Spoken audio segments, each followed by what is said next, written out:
Kampung Blubuk jebol sekitar 25 meter panjang.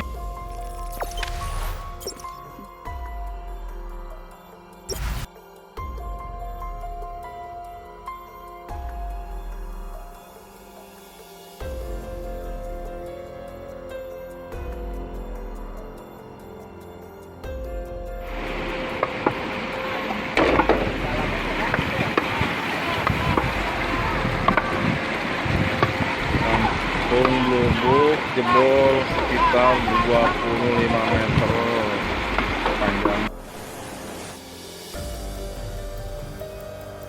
Ya, tanggulnya jebol akhirnya nggak kuat juga kan, airnya semakin kencang, juga nambah bukan malah surut, ya akhirnya jebol.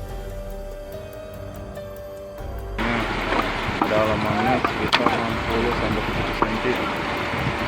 Ini warga alhamdulillah pada tugas bakti. Masipin.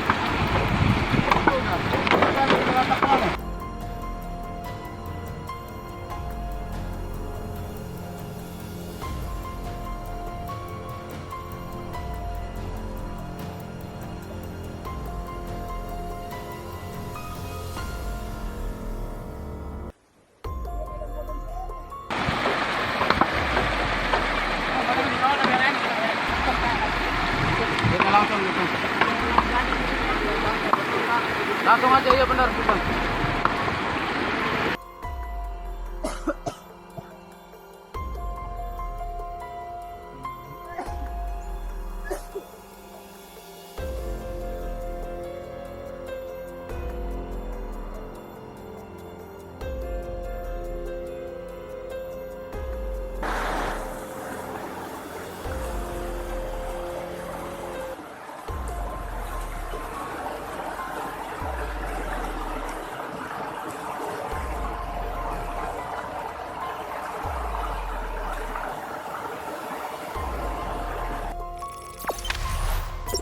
Jangan lupa subscribe, share, komen, dan like ya.